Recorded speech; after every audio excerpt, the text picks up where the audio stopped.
During the week I was on call up at the hospital. I got a call on Tuesday to go up to the maternity intensive care unit to baptise a small baby who was obviously going through a struggle at the time. He was perhaps no bigger than our lectionary book here. Already without knowing it, he was bearing his first cross in life. He couldn't eat, and so he was crying all the time. And his mother and his grandmother were there. And these women of faith had asked for this child to be baptized, to share in the life of God in that unique way that we all share in.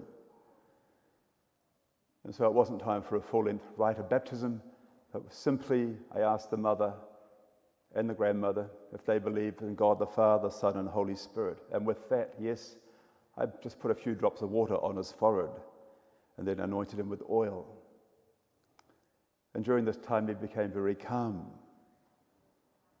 And it was a wonderful example of faith, of these women teaching me a lesson about what true faith is, just as the woman in our gospel today teaches the disciples what faith is. Despite their mocking and saying, all these people around you are crowding, so how could you know who touched you? She goes forth and fearlessly and with faith touches the hem of Jesus' garment and is healed. And so we see also in Jairus, the father of the daughter, another one who we wouldn't think would come to Jesus being a synagogue official, but he does. He reaches out. And in faith, this leads to the awakening of his young daughter. And so it tells us today that divine love turns death into sleep, and we can be awakened from our sleep. And we have a God of the living, not of the dead. Those words in Aramaic of Talitha Kum, little girl get up, more strictly means little lamb arise. It's the language of resurrection. It's the language of the shepherd raising up one of his sheep who has been lost, even on the other side of death. And so there's no need for hopelessness or despair. God is there to rescue us from wherever we may be. The thing which is common to both, the young girl who's really on the verge of womanhood at the time and is of marriageable age at the time of Jesus, and the other woman who was healed from a hemorrhage, is that one has blood stopped, the other has it restarted. And it's the lifeblood that goes through them which gives them life. And not only that, they are restored not just to life, but so they can give life to others.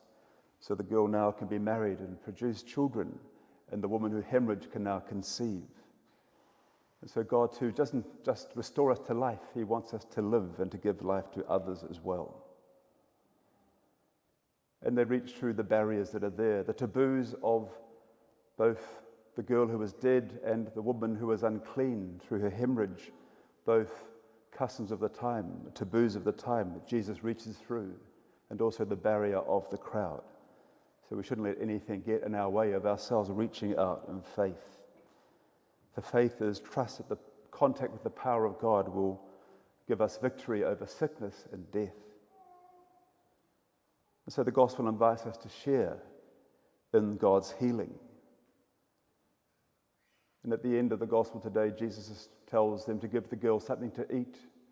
It's linking what we do today when we come to break bread. We come and participate in the death and resurrection of Christ. And in that we find healing for ourselves. And so it's always a great gift that we come to receive from the Eucharistic table, when we receive the body and blood of Christ. And so we can truly hear the words of Christ who says, don't be afraid, only have faith. And as that small child was brought into the faith through baptism, who now shares not just in the cross, the death of Christ, but also the resurrection of Christ, and we do too. So it's a time for us to reflect upon the great gift of life God gives us, particularly through the gift of faith and baptism.